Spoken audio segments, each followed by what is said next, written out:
Espero que estén aprovechando las grabaciones de las clases porque cuesta bastante, es un trabajo bastante importante. Así que, y no va a estar siempre, van a estar disponibles 10, 15, 20 días, después van a ser eliminadas, así que aprovechen. No están disponibles eternamente las clases, así que si no pudieron asistir a la clase, la ven grabada o repasan, pero aprovechenla o descárguenla y grábenla ustedes. ¿Eh? No van a estar disponibles eternamente.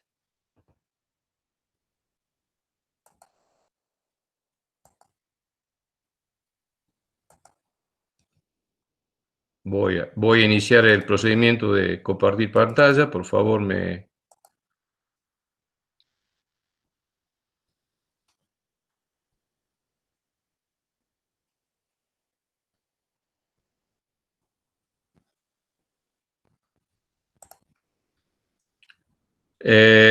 confirma alguno con micrófono si estamos compartiendo pantalla. Sí, profe. Bueno, gracias. Bueno, tal el compromiso que hice las reuniones pasadas. Aquí voy a iniciar, voy a tratar de iniciar cada encuentro con un resumen, con un cuadro resumen de los elementos que vimos en las clases pasadas. Entonces, también está en la página las clases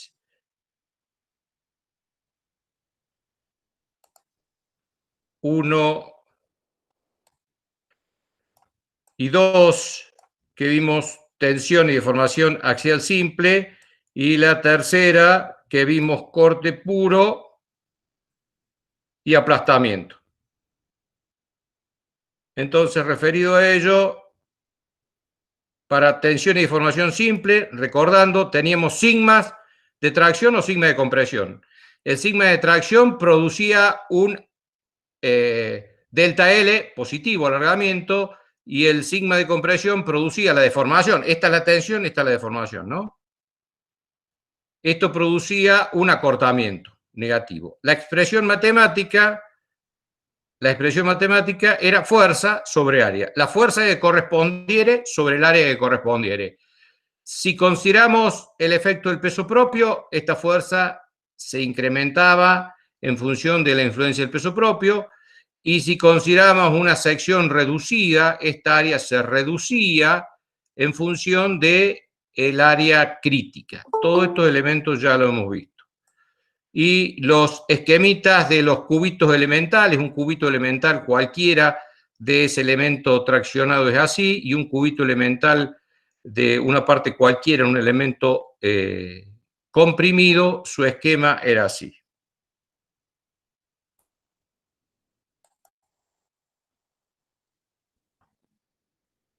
Bueno, repasando lo ya visto.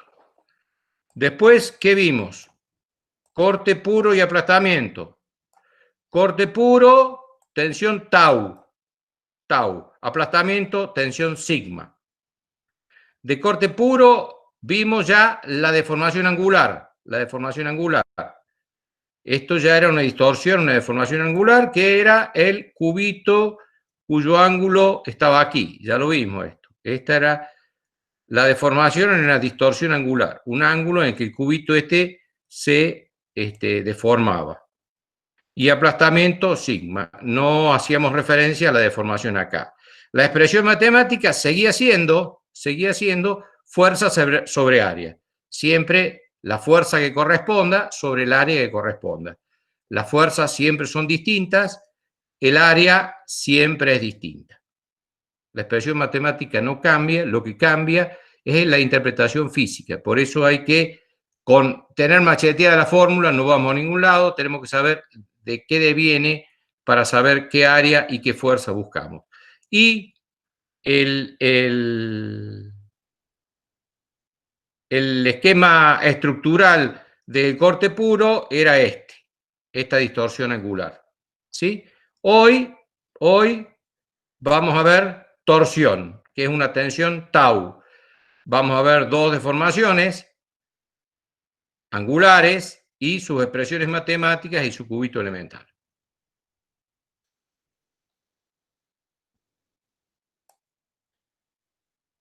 ¿Estamos hasta ahí? ¿Estamos compartiendo bien pantalla? ¿Lo están siguiendo? Por favor, alguien con micrófono que me confirme. Bueno, perfecto. Gracias. Entonces, bueno, comentarles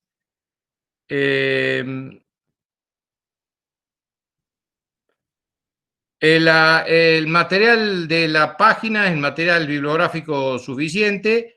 He tomado como referencia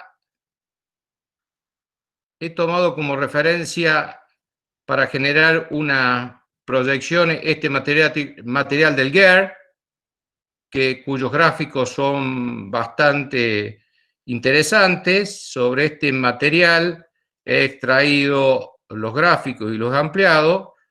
En el capítulo del libro que está en la página está bien detallada la obtención de todas las fórmulas y todo el desarrollo completo.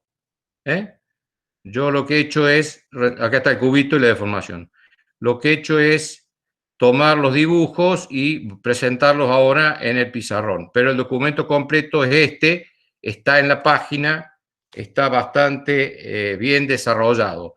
Sobre todo tiene unos dibujos bastante interesantes.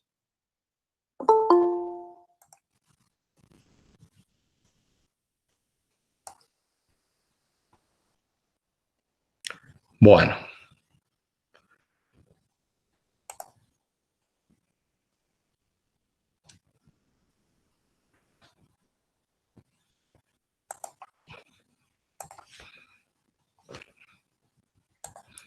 Entonces, vamos a torsión propiamente dicha. Como siempre, vamos a volver sobre elementos anteriores. Esta diapositiva ya la habíamos visto, era un elemento cualquiera, le había dado un ángulo también cualquiera para representar que no solamente nos estamos refiriendo a elementos verticales, horizontales, sino que puede ser un elemento oblicuo cualquiera sometido a un sistema de cargas. Esto ya lo vimos. Si nos interesaba conocer lo que pasaba en una sección cualquiera, una sección oblicua cualquiera, cortábamos ahí y teníamos la resultante que quedaba de este lado y la resultante que quedaba de este lado. Si trabajamos con la estructura de este lado nos queda el elemento estructural y la fuerza. Si esta fuerza pertenecía al plano del dibujo, teníamos esta situación, que es la que vimos en estática. Proyectado el corte, el normal y el momento flector, que es lo que ya vimos en estática. Si además esta fuerza se encontraba por delante o por atrás del plano, por delante o por detrás del plano, además de generar esto, genera un momento torsor. Entonces, ahora en resistencia y materiales completamos los conceptos. No solo en el caso de que esta fuerza perteneciera al plano y diera origen a las tensiones o a los esfuerzos de corte normal y momento flector, sino si esta fuerza está por atrás o por delante, además provoca un efecto, un momento torsor, lo que da origen a tensiones de torsión.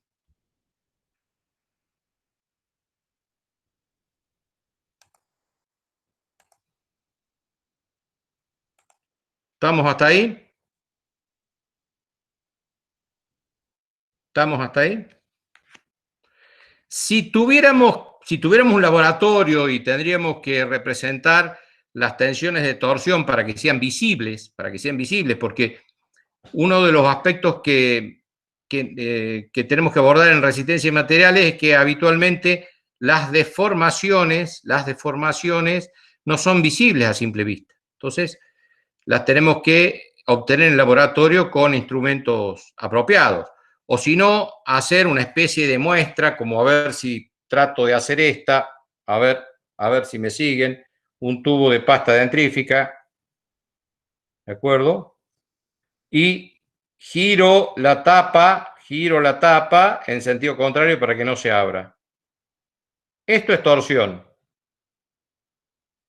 una parte está quieta o empotrada y sobre la otra giro. Eso es torsión. Si giro para el otro lado y posiblemente se desenrosque. Esto es torsión. Este efecto, evidentemente, sobre este material no nos interesa porque ya hemos visto que vamos a trabajar con materiales que cumplan con la ley de Hooke y trabajamos con materiales que se deforman poco porque si no el fin estructural no se cumpliría, pero esto tiene la ventaja de que visualiza el efecto de la torsión.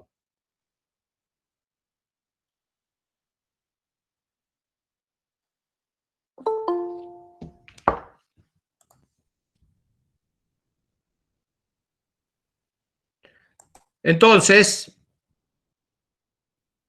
estos elementos los podríamos representar con las figuras de la diapositiva esta, donde acá está el par torsor, acá está el empotramiento, y acá este es el efecto de esta mano que yo tenía quieta y esta que hacía girar. Ahí tengo el eje de la barra. Nos vamos a referir, en torsión depende muchísimo la geometría, entonces vamos a hacer todos los planteos matemáticos en base a secciones circulares, llenas o macizas, que es el elemento estructural que más trabaja habitualmente a la torsión. Para otras geometrías, las expresiones matemáticas son mucho más complejas y quedan fuera del alcance de este curso. Los elementos circulares, por ejemplo, ejes de transmisión de fuerza para vehículos, para motores, generalmente son circulares, macizos o huecos, ¿no? Bueno, entonces una forma de representar el par torsor es este, otra forma de representar el par torsor es este, u otra forma de representarlos estos. Son habitualmente las tres formas de representar este esquema. Bueno, entonces supongamos que tenemos acá la barra circular maciza empotrada. Y supongamos que una fibra cualquiera de ellas, a ver si esto está todo en el dibujo, todo en el libro, supongamos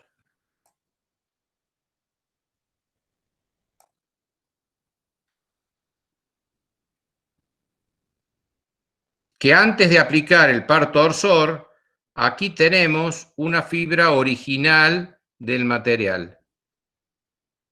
Esta es la fibra antes de aplicar el par torsor.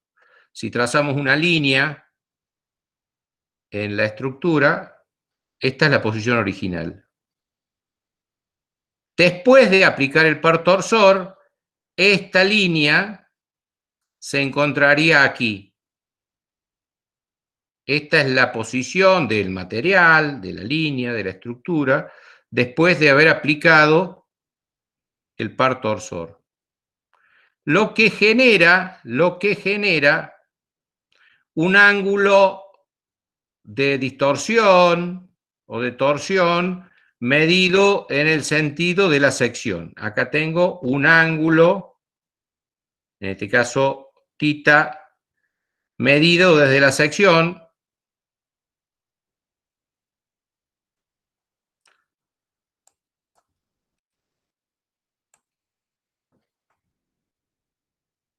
¿Sí? Y otro ángulo aquí medido desde la diferencia entre la posición inicial y la posición final.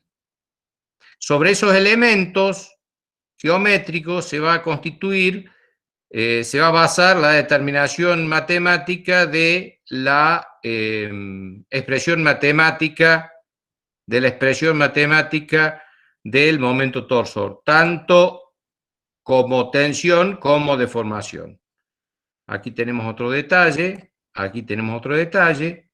Fíjense el ángulo entre la posición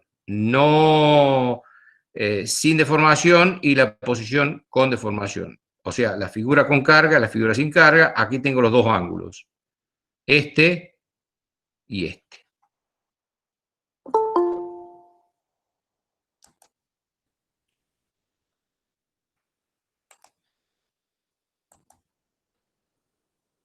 ¿Vamos bien hasta ahora? ¿Se ve bien la pantalla compartida? Sí, profe. Bueno, recuerden no afligirse porque ya les dije, todo esto, todos esos dibujos, todas esas explicaciones están con lujo de detalles en muchas páginas. En el GER, en el libro ese, está en la página, está compartido.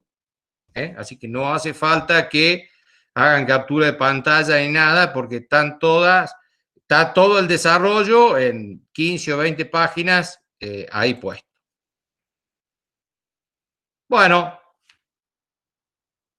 entonces se empieza a trabajar con la geometría de la pieza para tratar de llegar a determinar la deformación máxima en cada uno de esos ángulos, siempre para esta sección de un eje circular macizo, de un material que cumple con la ley de Hooke, generalmente esto es algún tipo de acero, que transmite potencia o torsión. Entonces, las distintas expresiones geométricas que vinculan los ángulos de la sección y el de la barra.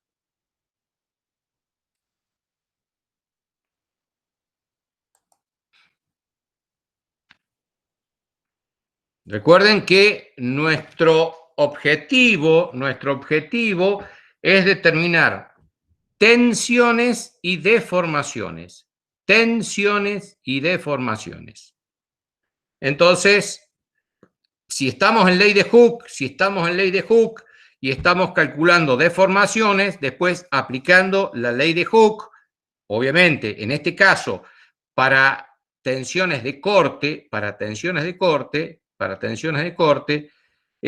calculando la deformación, vamos a poder calcular la tensión.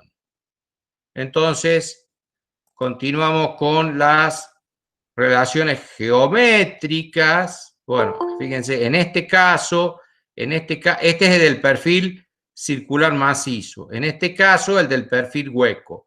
Fíjense qué interesante aquí lo que está sucediendo. Fíjense, aquí ya estamos viendo en un perfil hueco, un caño, cómo las deformaciones van desde cero en el eje se deforma cero, se retuerce la estructura, pero se deforma nada. Y en el extremo es donde más se deforma. Tengo la deformación máxima en el extremo. En este caso, en el caso de que sea hueco, en este caso no tengo ninguna deformación.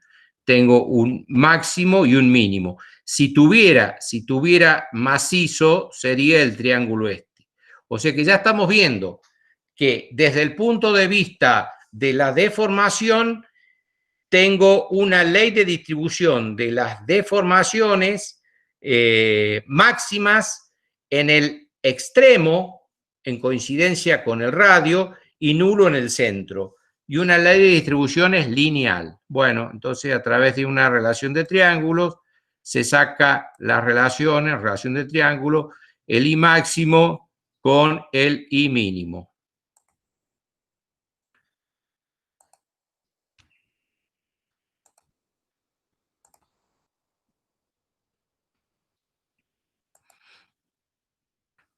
Ya hemos visto entonces deformación para tanto una sección maciza como una sección hueca, como un caño. Bueno, acá estamos.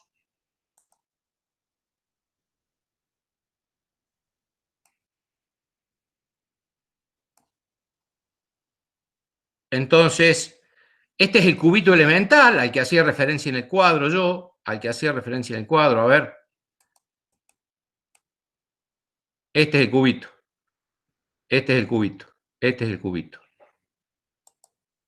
Que sucede en todos los elementos sometidos a corte. Ese cubito elemental está ahí con las tensiones tau, que debemos calcular su valor. Ahí están las tensiones tau. Ese cubito se deforma de esta manera. Este es el ángulo de deformación del cubito elemental.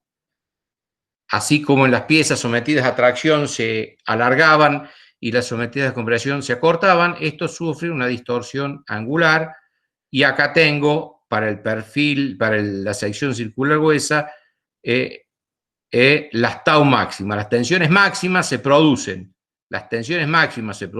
en el borde de la pieza y son nulas adentro, y la tensión máxima es directamente proporcional a G, el módulo de elasticidad transversal del material, que ya lo vimos en tensión de corte puro, el radio y el tita de giro, o puesto, y la tensión tau cualquiera va a ser igual a G por ρ por tita, o sea, ρ sobre R por tau máximo, por una relación de triángulos, ¿no? Esta es una fracción de esta, y la relación va a estar de los triángulos ahí. Entonces ya estoy viendo la expresión matemática de la tensión de corte, que como vemos, y por primera vez, no es uniforme en toda la sección. Entonces jamás podemos decir que la expresión de corte es fuerza sobre área, porque su distribución no es uniforme, es triangular. Bueno, y acá tengo una distribución, una forma de distribución en las dos caras de las tau, que son iguales y opuestas, obviamente en coincidencia con esto. ¿No? En coincidencia con esto. Acá tengo en las dos caras.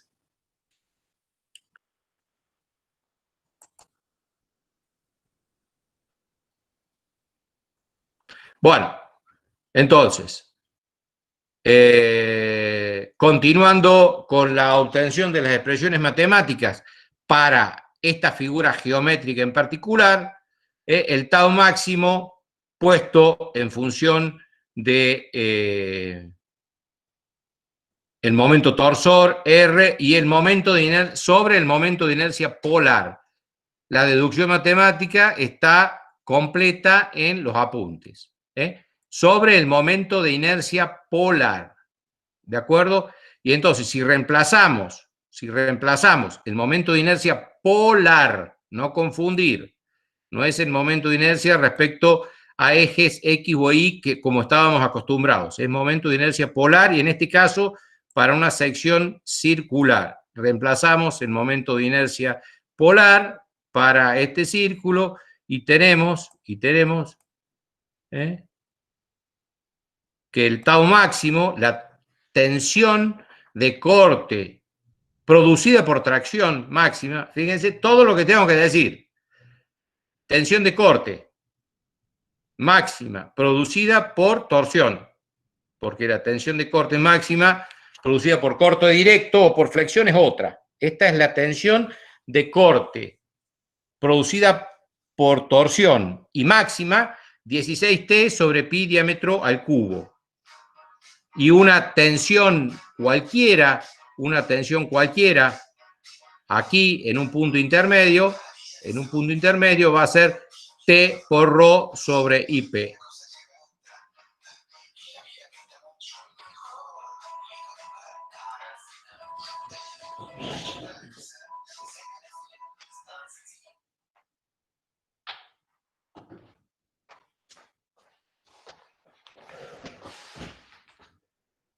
Bueno, de la misma manera, podemos determinar, acá está la referencia de dónde está sacado todo, cuáles son las deformaciones, ¿sí? Las deformaciones angulares relacionados con los datos generalmente del problema y con la geometría de la pieza. El momento torsor sobre GIP y T por L GIP. Bueno, esto nos permite conocer y llegar aquí al cuadro resumen a los valores de tau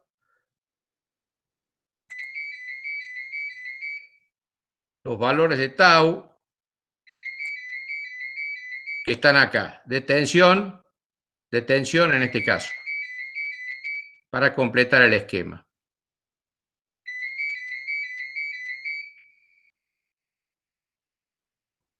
¿Cómo vamos hasta ahí?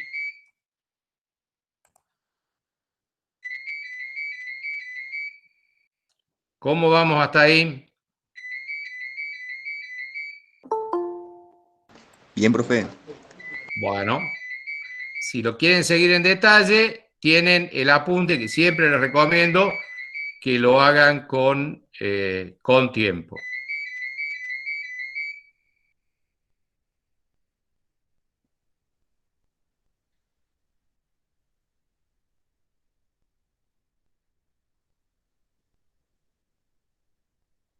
Bueno, tengo una llamada al teléfono, por favor. 2 o 3 minutitos. Vean, fíjense, repasen.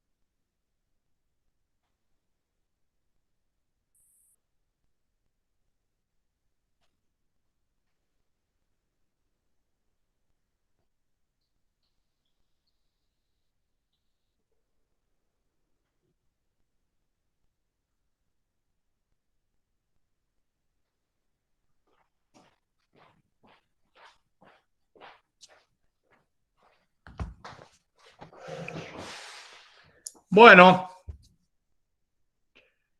dudas, preguntas hasta acá. A ver, mientras...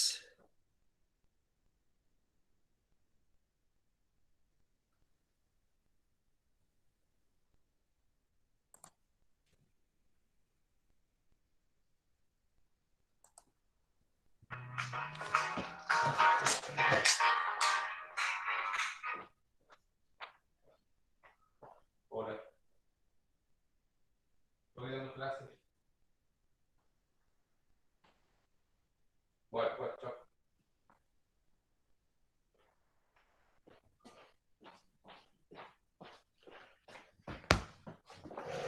A ver, mientras tanto vamos a ver si puedo mostrarles la página que les había comentado.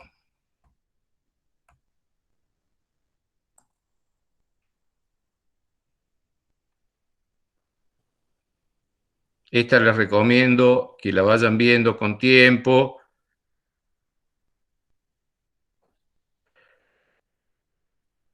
En la página está un link, un archivo que se llama Cuadro Resumen de Tensiones y Deformaciones, que es el que les mostré recién. Está en la página. Y otro elemento que lo voy a ver ahora, que se llama tensiones en elementos simples, que es el que les comentaba.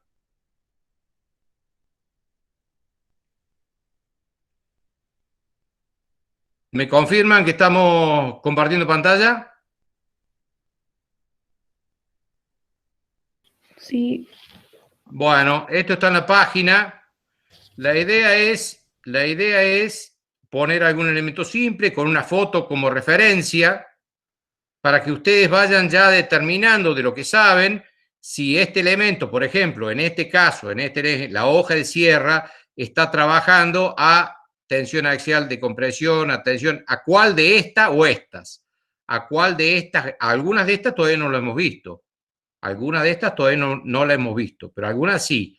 Entonces, por ejemplo, la hoja de sierra, o por ejemplo, en este caso, las cadenas de una hamaca, la foto es como referencia, las cadenas de una hamaca, de la plaza, siempre en el cuadro de la derecha es el mismo, ¿no? O por ejemplo, en este caso, fíjense, el eje metálico del destornillador, ¿qué opinan ustedes? El eje metálico del destornillador, ¿a qué estará trabajando?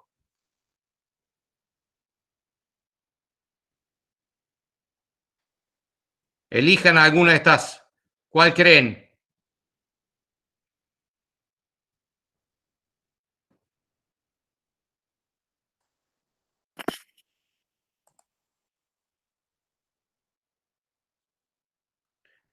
Torsión, perfecto. Y siendo un poquito más finito, ¿algo más? Torsión, sí. ¿Y algo más? Aprieten el destornillador. ¿Algo más?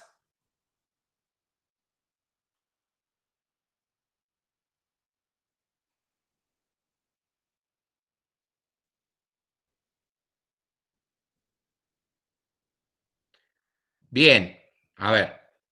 Entonces, torsión principalmente y también algo de compresión, ¿de acuerdo? Obviamente, es cierto lo que dicen, la torsión genera corte.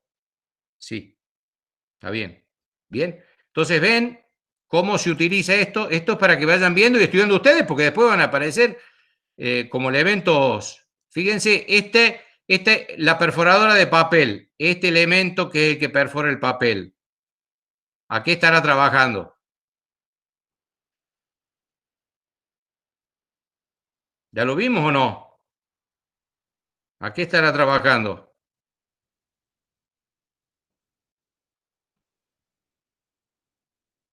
Corte puro, corte puro. ¿De acuerdo? Es el famoso, como el famoso sacabocado que vimos. ¿Está? Los rayos de la bicicleta, ¿a qué estará trabajando? Los rayos de la bicicleta. La tijera de jardín. He puesto cualquier ejemplo. Fíjense acá, los pasadores, estos pasadores de este asiento de goma de la plaza, los pasadores, ¿a qué estarán trabajando? ¿A qué tensiones?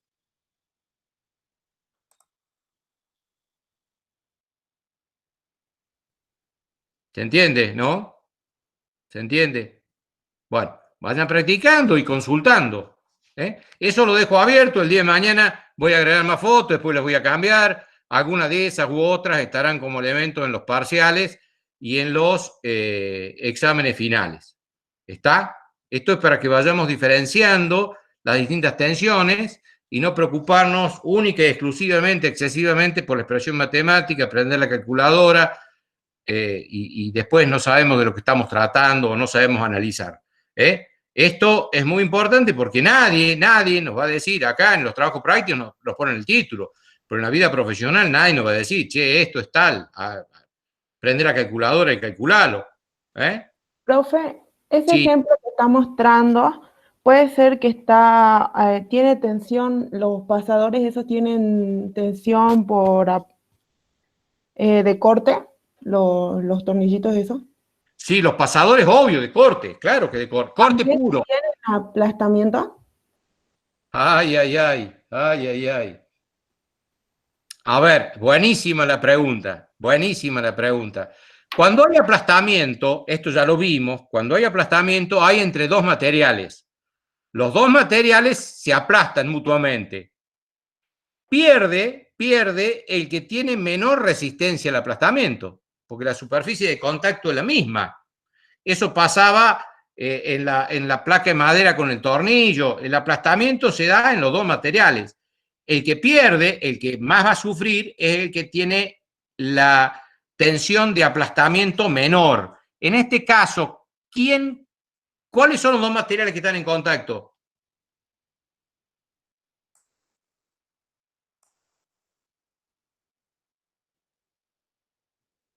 Los pasadores, eso, El pasador como, metálico y ¿qué más? y, y la goma, o Y no sé la cómo se goma. llama, eso que Bien, hace la goma, para el pintar. asiento de goma. Uno aplasta al otro y el otro aplasta al otro. ¿Quién cree que pierde?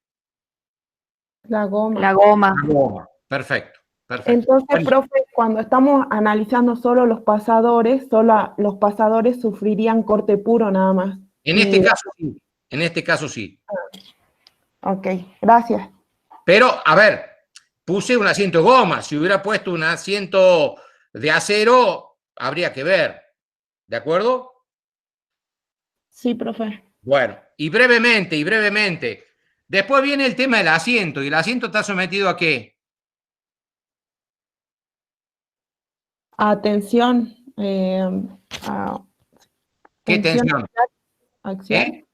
¿Qué tensión? Axial de flexión. Tensión No, axial de flexión. axial pura, axial pura, axial pura. Y en la expresión matemática, fuerza sobre área, ¿qué tengo que tener en cuenta?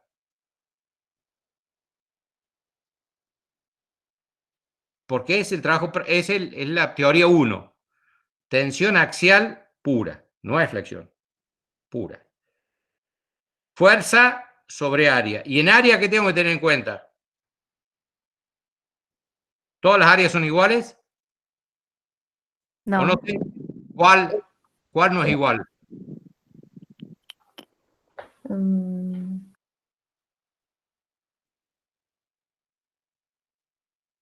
¿No me habló de un pasador usted hace un rato? claro, el área de contacto con los pasadores o algo así. O sea, el área Para que pase el pasador, ¿qué hizo con la goma? Cuando saco el área tengo que quitarle el área de lo que corta el pasador. ¿Ven? Ahí Entonces, está. esa es la sección crítica. Esa es la sección crítica. Entonces ya empezamos a redondear los conceptos de la materia. Y ahora la vemos como un todo.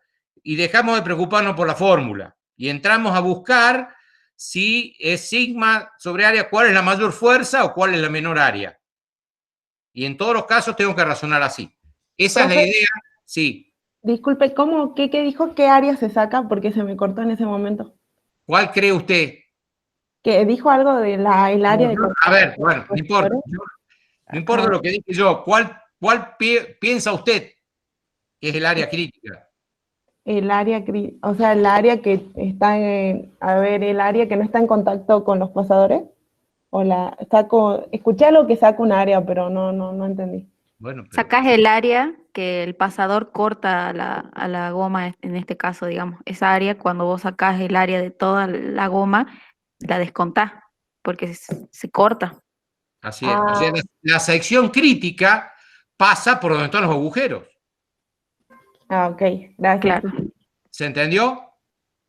Sí. Entonces, Sí, sí, profe. así tenemos que razonar la materia. Es mucho de poner ganas y voluntad y olvidarse de las fórmulas. Ese es el análisis que tenemos que hacer sí o sí. Podemos tener los libros, los machetes, pero si no hacemos el análisis, no vamos a llegar a ningún lado. Entonces, la idea del aporte, que es la primera vez que lo hago, lo acabo de elaborar, no está en ningún libro, lo inventé. Creo que les puede ayudar a razonar a los que quieran aprender la materia y quieran estar preparados para una vez que regularicen, estar listos para el examen final y no tener que empezar de cero. Si este tipo de razonamientos lo vamos haciendo ahora, ya vamos comprendiendo y no nos vamos a mezclar después con las otras tensiones. ¿Bien? Bueno, retomemos un poquito. Me gustaría que veamos en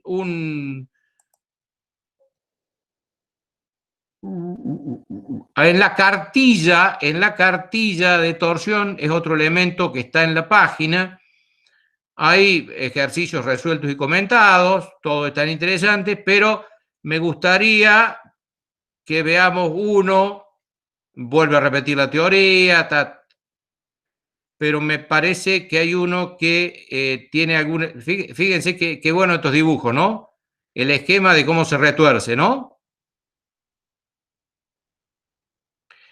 El ejercicio, si no me equivoco, el 5, tiene algunos elementos interesantes.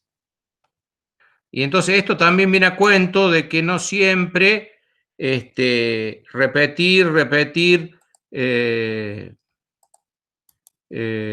sin sentido, montones de ejercicios que no sumen nada, nos ayuda. En el ejercicio 5 dice: tengo un eje macizo de 3 metros de longitud que debe transmitir un par de 300 newton metros sin exceder un esfuerzo cortante de 75 MPa. O sea, la tensión máxima de corte, también hay que saber traducir, la tensión máxima de corte, la tensión máxima admisible de corte, 75 MPa, y también sin exceder el ángulo total de torsión de 3 grados. Entonces, el θ máximo admisible, el θ admisible, es de 3 grados. El módulo de esfuerzo cortante del acero es tanto. Entonces, de la expresión matemática, lo que vamos a hacer ahora es diseñar, o sea, determinar qué diámetro debe tener. Diseñar, en este caso, es una sección circular maciza, entonces, ¿qué diámetro debe tener este eje para que no exceda esta tensión de corte y que no exceda esta deformación de corte? Entonces, de la expresión matemática de la tensión, despejo el área, de la tensión, despejo el área y despejo el diámetro. 58.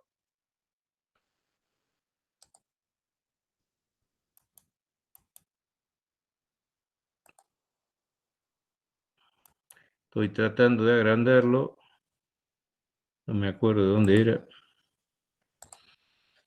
Bueno, de la expresión matemática de la tensión despejo el diámetro y me da que necesito un diámetro de 58,8 milímetros. Con ese diámetro no excedo la tensión de corte. O sea que si yo compro o pongo un material, estos 58,8 milímetros son suficientes para no exceder la tensión de corte. O sea que no se va a romper por tensión.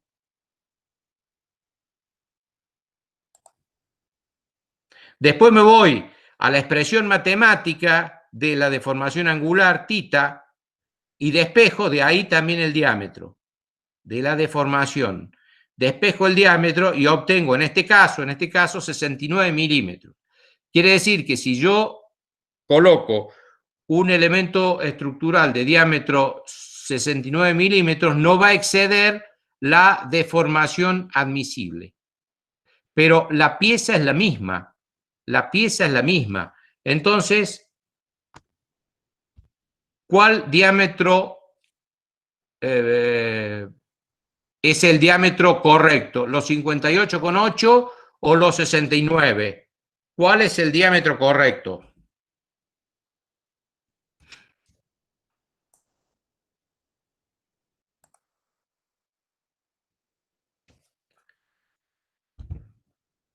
¿Me siguieron? Es un ejemplo cualquiera, interesante, pero un ejemplo cualquiera, donde estoy trabajando con tensión y deformación. Y el diseño del material, de la pieza, me exige que, de acuerdo al material, la tensión admisible va a ser tal para que no se rompa, y de acuerdo al uso que necesito darle, no puede tener una deformación mayor a 3 grados. Eso se determina. ¿Bien? Y cada uno determina un diámetro. ¿Cuál es el diámetro único y final que debo obtener para que esa pieza me cumpla con la condición?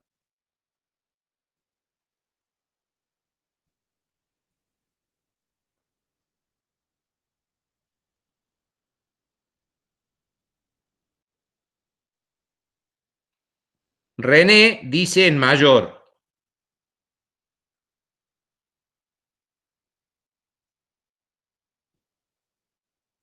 En cambio, Antonella dice el menor. Estoy diseñando. Estoy usando dos parámetros para un mismo elemento estructural. Podrían ser 3 o más. Esto es muy habitual en resistencia y materiales y es muy poco tratado en la bibliografía y en los libros. Habitualmente los libros repiten ejercicios iguales, le cambian 2 o 3 variables y no aporta mucho un ejercicio al otro. Este tipo de ejercicios aporta mucho. Mucha física, que es lo que necesitamos, no mucha matemática. Bueno, ¿qué opina el resto? ¿Qué diámetro debo adoptar? El mayor. El mayor, porque el mayor me cubre de ambos. En cambio, el menor no. Si yo adoptara el menor, el elemento estructural no se me rompería, pero sí se deformaría de una forma tal que ya no me serviría como pieza. Porque recuerden que los elementos estructurales están interconectados entre sí. Este elemento con otro y con otro y con otro. Supongamos que en la punta de ese elemento vaya un engranaje que tenga que contactarse con el engranaje siguiente. Y si eso no está sincronizado y esa deformación no es compatible, cuando se produzca la torsión, el elemento de esa pieza no va a estar en coincidencia con el engranaje de la otra y ese elemento se va a trabar o se va a romper. Entonces, en este caso, el diámetro mayor, porque en este caso el diseño crítico es por la deformación. Tengan en cuenta esto porque no es habitual, en la bibliografía está muy poco tratado, muy poco desarrollado, es muy reiterativa la bibliografía, repiten mucho, pero no suman mucho, ¿no? Entonces, en estos casos, que es habitual que suceda, hay un criterio de diseño por tensión y por deformación. A veces el criterio crítico es el de la deformación, no el de la tensión. Y otras veces es el de la tensión. Entonces, en estos casos está bueno combinar los dos y adoptar la solución crítica. Quiere decir que si yo adopto el mayor, este elemento estructural estaría calculado justo para soportar la deformación máxima y estaría holgado en la tensión. Si yo adopto los 69 centímetros, creo que era, o 6,9, en la tensión no voy a tener problema porque va a tener una tensión menor a la máxima, porque la máxima se producía con el 58,8. ¿Estamos hasta ahí? ¿Dudas, consultas?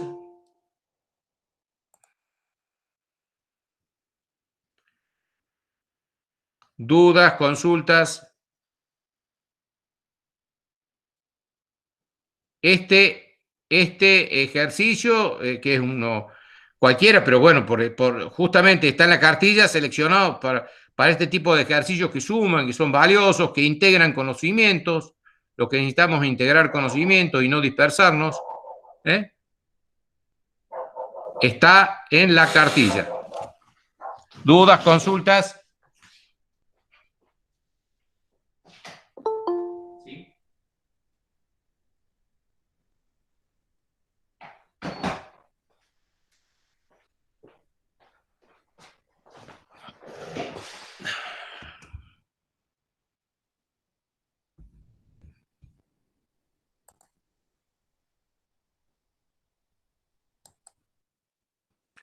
¿Dudas, consultas?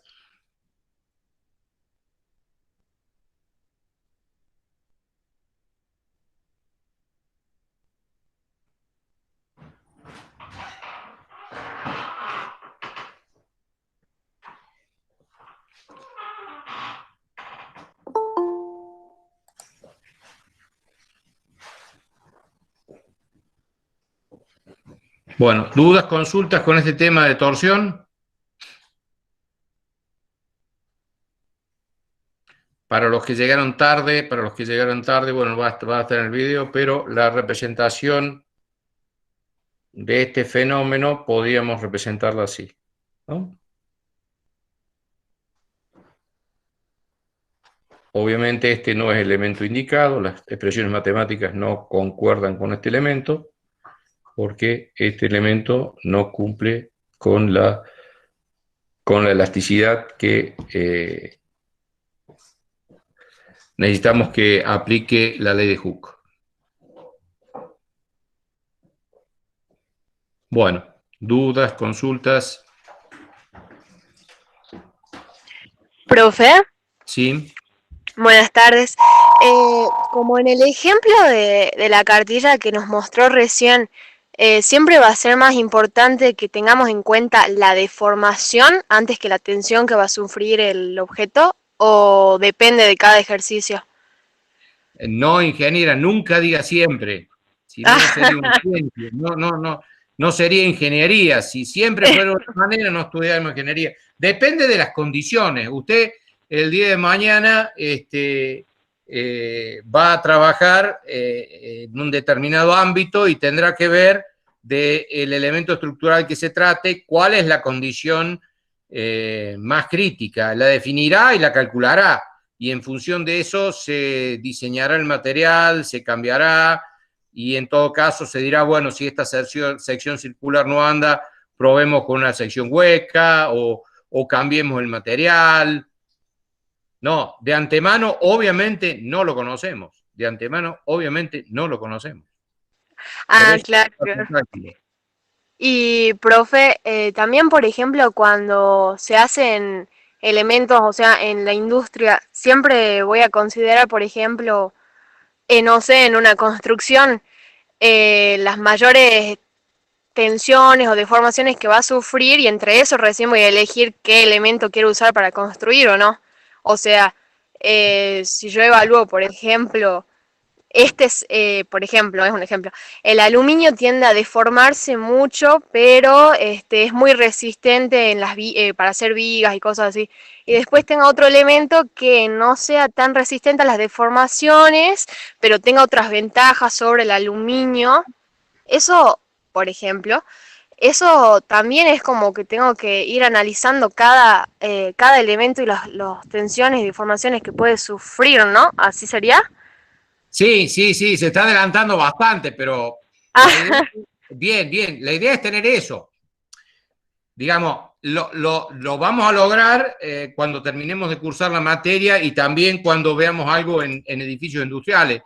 Pero sí, la idea es eso, que ustedes tengan criterio como para resolver, elegir el tipo de material y si es el material apropiado o no, y la geometría de esa pieza y la sección. A ver, le doy un pequeño ejemplo a ver si puedo ilustrarle el tema. Supongamos que estemos calculando un techo.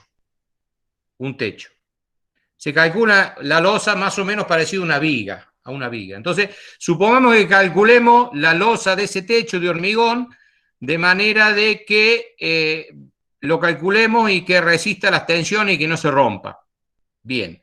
Ese elemento que es medianamente elástico, se va a deformar. Si sobre él, en el primer piso, queremos colocar el piso, los mosaicos, que son absolutamente rígidos e indeformables, cuando el piso esté trabajando y se deforme un poquito, se flexe, se pansee, esos elementos del piso van a saltar, porque no son capaces de tener la misma deformación que el elemento que los contiene. Ah, Entonces, claro. tendríamos que hacer un diseño inteligente pensando que el piso ese tiene que, además de cumplir con la resistencia, tiene que cumplir con una deformación pequeña, admisible, la tenemos que ver, la tenemos que definir nosotros, de manera tal que el elemento que va a tener ahí no se rompa, no se suelte, no se deforme. A ver, supongamos que el techo ese que hicimos de la parte de abajo lo vamos a revocar abajo, le vamos a poner yeso. Vamos a hacer un ejemplo muy grosero. Le vamos a poner yeso en el cielo raso. El yeso es absolutamente rígido, indeformable, absolutamente rígido. No resiste la más mínima deformación. Entonces, cuando la losa del techo ese se flexe, producto de la carga, esa pequeña flexión, esa pequeña deformación imperceptible a la vista, va a hacer que ese yeso se desprenda, se rompa y se caiga. Todos esos son los elementos que debemos tener los ingenieros, ya con experiencia y después de haber estudiado los temas, para diseñar los elementos que van interrelacionados e interconectados. ¿Se entendió? Sí, profe. Y, por ejemplo, sería lo mismo cuando nosotros vemos una vereda y por el calor salta la vereda y se rompen las baldosas. ¿Sería por el mismo suelo y la vereda sobre el mismo reaccionando? ¿O nada, no sería así? A ver, en principio no. Los efectos térmicos ya los hemos visto referidos a las tensiones axiales, recuérdenlo, los efectos térmicos referidos a las tensiones axiales. O sea que si el efecto térmico es producido por una compresión por una dilatación o una compresión y no hemos tenido la junta de dilatación correspondiente, puede ser. Si no, puede ser por otro fenómeno. ¿Sí? A veces,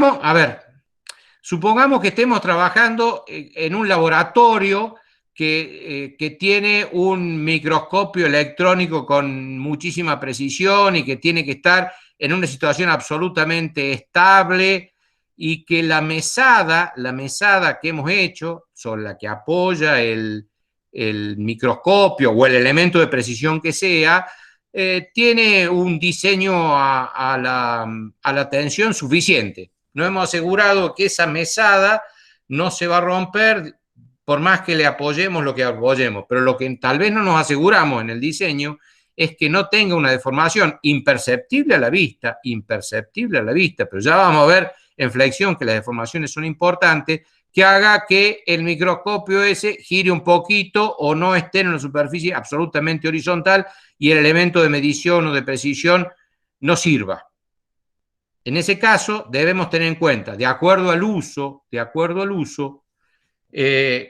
qué diseño y qué parámetros de diseño le tenemos que aplicar a ese elemento estructural, sea el cual fuere. Imagínense para un submarino, para un auto de Fórmula 1, para una central nuclear, en situaciones críticas se vuelve muy, muy sensible. O en un engranaje, elementos que tienen que acoplarse con el siguiente. Entonces, si las deformaciones no están absolutamente controladas, los elementos no funcionan. ¿Se entendió? Muy buena su apreciación. Sí, profe, muchas gracias. No, de nada, Ana. ¿Algo más?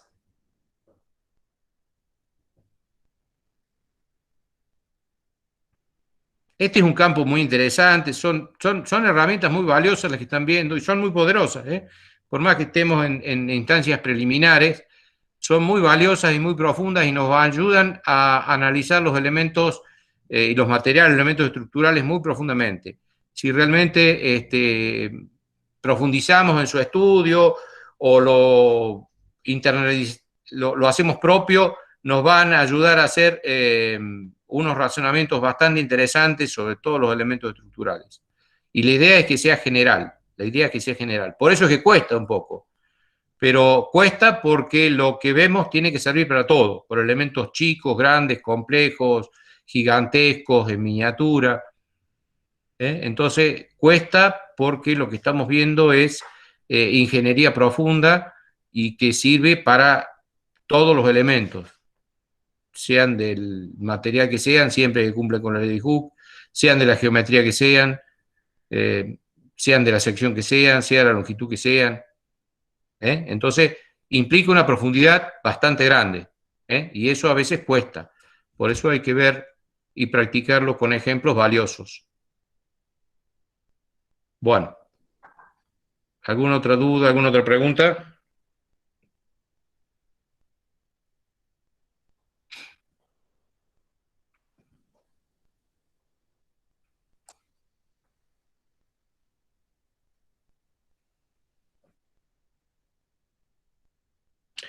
Me pregunta Sergio Sac, pregunta si el hormigón tiene la capacidad de deformarse sin romperse. Y yo le diría, lo del hormigón lo vamos a postergar hasta edificios industriales, pero ¿por qué? ¿Por qué? Porque el hormigón no es homogéneo ni isótropo. Entonces no cumple con la ley de Hooke. El hormigón no cumple con la ley de Hooke. Entonces, a veces se hace el esfuerzo de asociarlo y hacer algunas relaciones del hormigón con estos materiales, pero en principio no es un elemento homogéneo ni isótropo, entonces no se aplica la ley de Hooke. Con el agravante de que el hormigón estructural tiene barras de hierro adentro, entonces mucho menos que homogéneo e isótropo. Ya el hormigón armado, que es el elemento estructural preponderante, tiene barras de hierro dentro del propio hormigón. Entonces, el análisis lo vamos a postergar hasta que veamos edificios industriales donde sí nos vamos a dedicar en detalle al hormigón y al hormigón armado y obviamente desde ya le anticipo, todos los elementos que son sometidos a tensiones se deforman. Y de nosotros los ingenieros, va a depender que se rompan o no. O sea que el hormigón se romperá o no se romperá de acuerdo a si está bien diseñado y si está bien construido. Si está bien diseñado y está bien construido, no se va a romper. Pero para eso, por lo menos, hay que aprender a diseñarlo. Después veremos de ejecutarlo, de construirlo, de elaborarlo. ¿Algo más?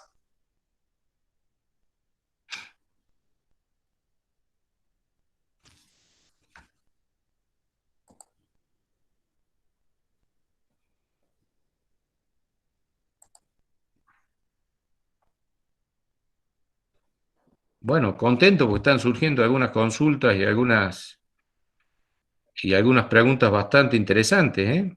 Bien, bien.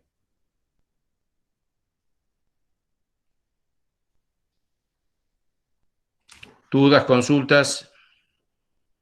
Están todos los elementos en la página. Están todos los elementos que he presentado en la página. Hay más documentos. Hay a ver si, me estaba olvidando de esto, a ver si hay un pequeño video.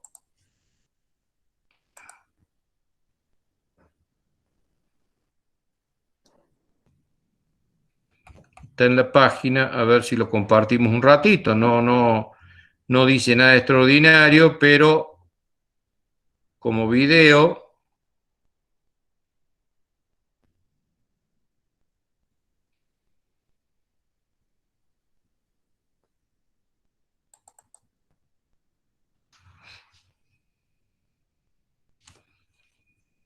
A ver si compartimos un ratito.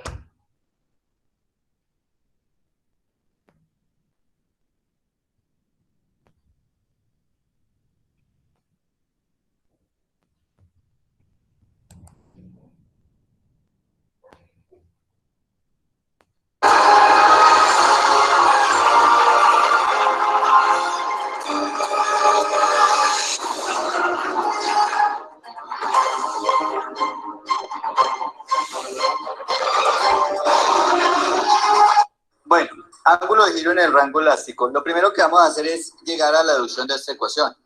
¿De dónde sale la ecuación para calcular el ángulo de giro? Ya que me dicen T por L sobre J por G. Resulta que primero, ¿qué es ese ángulo de giro? Dicen que ese ángulo de giro es esta cantidad de ángulo. Ese es el ángulo de giro que vamos a aprender a calcular con esta ecuación. Ahora, ¿cómo se deduce la ecuación? Entonces habíamos dicho que cuando teníamos un elemento circular como este y lo sometíamos en un extremo a un torque y el otro extremo lo dejábamos fijo, se me producía una rotación del extremo libre. Esta cantidad de rotación del extremo libre obviamente va a depender del diámetro del elemento, va a depender del torque, va a depender de la longitud del elemento.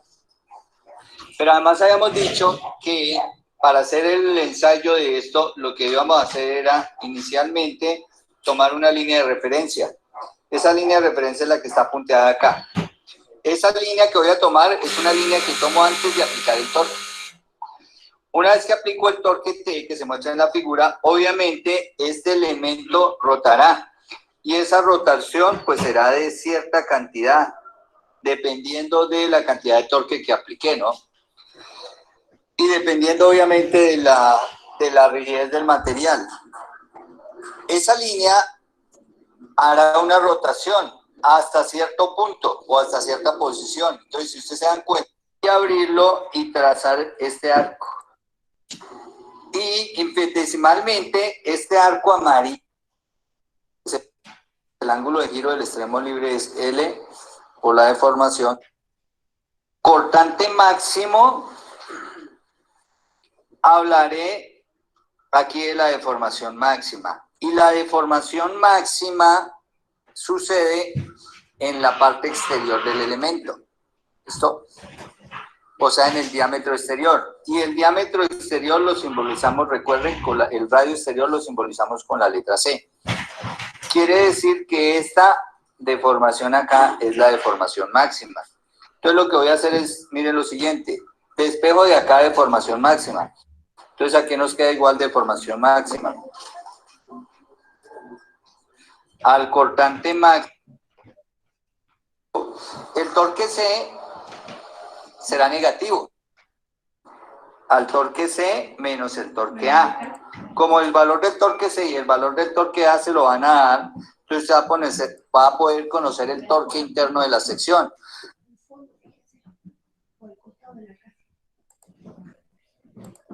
Bueno, eso es parte del video que está en la página.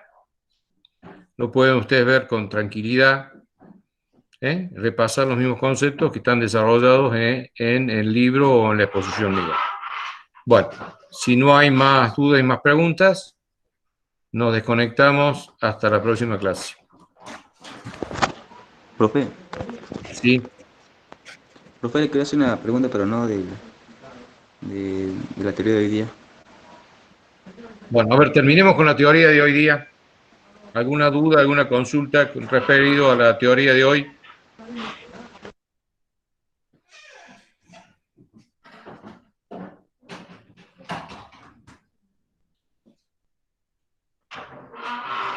¿Ninguna duda, ninguna consulta referida a la teoría de torsión?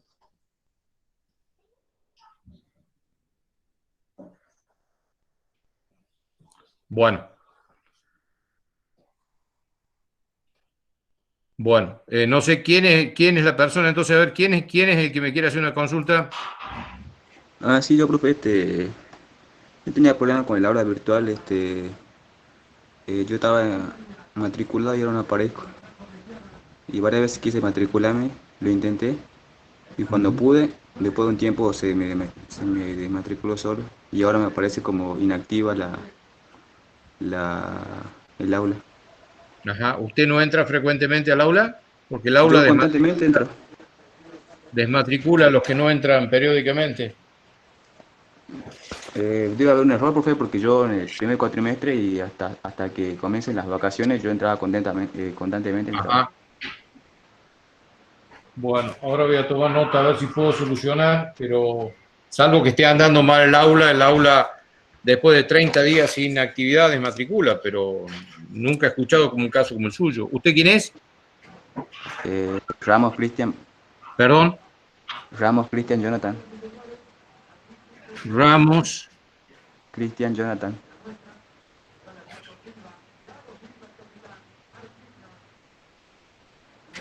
¿Usted presentó la carpeta, rindió los parciales?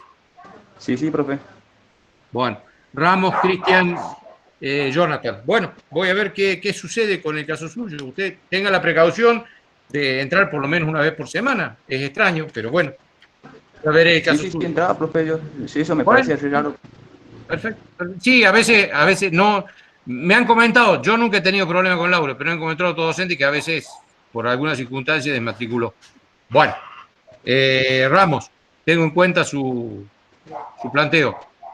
Bueno, gracias, profe. Bueno, hasta luego. Profe, Bueno, sí. yo también quería hacerle como una consulta o algo. En los profes de la clase práctica dejan un archivo en Drive para que podamos volver a ver la clase práctica. Pero el profe se había comprometido el jueves pasado en que lo iba a hacer lo más antes posible para aceptarnos el acceso. Y yo estoy intentando desde el viernes entrar a ver la clase práctica del jueves pasado y todavía le dejé un mensaje al profe Nieto y puse en el foro de consultas, pero creo que todavía él no ingresó al aula, porque varios de mis compañeros tampoco les aceptó el acceso. O sea, lo que ustedes están queriendo hacer es ver nuevamente el trabajo práctico pasado. Sí, no, el de la semana que pasó, claro, del 13. Claro, el del último jueves. Claro. Bueno, me comunico con Nieto a ver qué. O sea, ustedes necesitan ustedes necesitan la clave para el Drive, ¿no es cierto? Claro, sí, Bien. que nos acepte. Bien, bien. Bueno, perfecto, lo planteo. Gracias, profe. No, de nada. Bueno, si no hay más cuestiones, nos desconectamos. No hay más dudas, más consultas. Estudien mucho, nos vemos el jueves.